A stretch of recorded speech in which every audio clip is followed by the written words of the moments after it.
And let's have a closer look at those front pages, starting with the Daily Mail, Cressida. What have they got? OK, they've got, has Labour lost control of the unions already?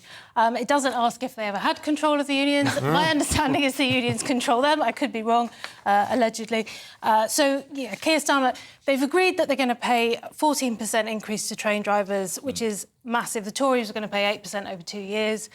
There's no conditions with this. So the Tories were trying to get rid of what are they called? Spanish practices. Oh, yes, these are some of the perks that come with a job in the cushy public sector. Yeah, exactly. Really bizarre, funny little details. Things like if your boss says hello to you on your break, you can start your break again. It's like, that didn't count, I'm starting. It's just so silly. So there's all this stuff, extra time for walking to where you're going to have your break. Just really, really odd details. And even walking from the train. If you get the train to work, you get paid for the time it takes to walk from the train station. But does this... I was bemused by Spanish practices, because I had visions of people, flamenco, sangria, that kind of thing, manchego cheese. But probably get paid extra for that. Well, I'm moving to Spain then. That all sounds good. Well, I'm surprised to see the phrase Spanish practices used in the public sector, because it's quite an antiquated, racially loaded term. It's suggesting that Spanish people are somehow lazy and have long siestas and lie around in the sun all day, when we all know that they're the hardest working people in the whole of Spain. That's right. Exactly. So, obviously, this is going to cause a landslide of other people in the public sector going, oh, well, why can't we have 14%? Yeah, and the unions, as you point out, or as Cressida points out, Bruce, the unions pay a lot of money to Labour. So Labour are in this sort of relationship where there's a bit of a conflict of interest here. The unions are almost bribing Labour to give them a nice deal. Shall we say lobbying? Lobbying, that's a much better word, isn't it? But the thing, genuinely, because I have an old mother, and I do, actually. She's 84. Hi, Mum.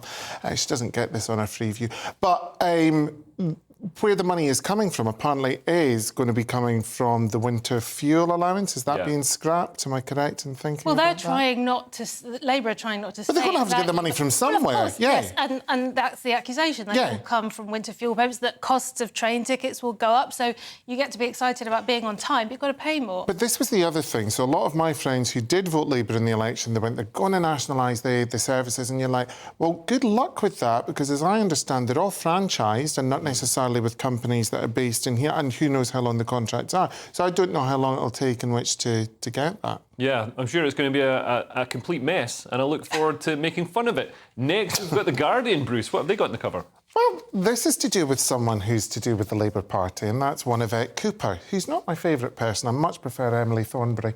She seems fun. But Yvette Cooper says today's teenagers have it much, much harder. Today's teenagers have it much, much harder than previous generations because of knives, mental health pressures and social media. This is what Yvette Cooper has been quoted as saying as she announced plans for a new unit to prevent violent crime amongst young people.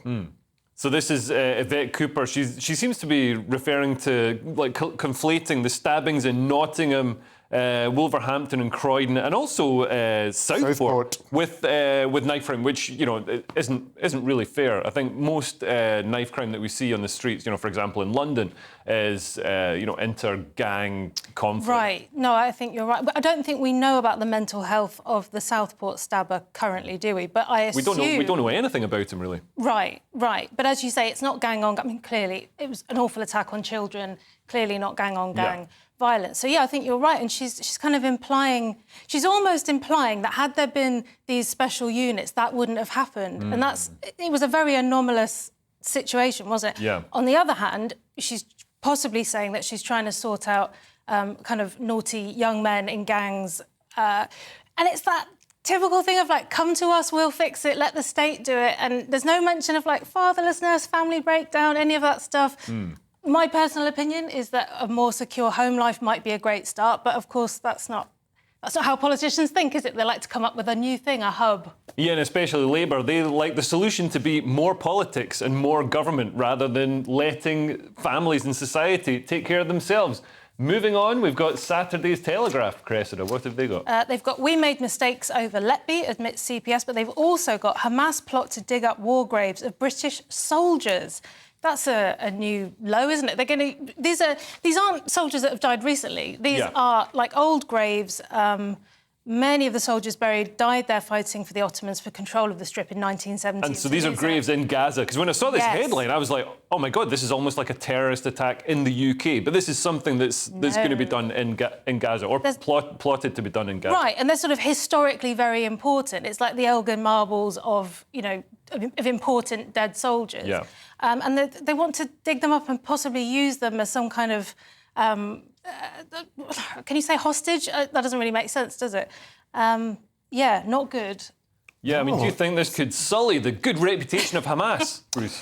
I'm not necessarily sure about that. I happen to think that is kind of disgusting, the desecration of remains and burials and all that kind of stuff. But I think Hamas are having trouble with their PR at the moment. Yeah. Yeah. But I think the people having more PR will be the dead soldiers, because in this country, I don't think that will actually be particularly moving to a lot of people in Britain. Yeah. Do you think I'm wrong about that? No, I'm not sure. I think some of the younger generation who, you know, like to go on marching and aren't particularly informed about things will see it as decolonialisation, Right. and, you know, all these fancy terms that they use to basically justify bigotry and genocide. There you go. So we shall see. Finally, we've got the Daily Star. Well, it's not the Daily Star. I think it's the Saturday Star. I don't know what it's called in Saturday. It is the Daily Star. It's the Daily Star. It's the Daily Star. They're proud to love animals. Good. Yeah, no, I think that is good. No, I just read that. In the correct way, not like that BBC presenter. Who? I'll tell you about it. Okay, right, okay, that's fine. So anyway, bizarrely effective way to make friends is to be pretty nasty, according to scientists. So...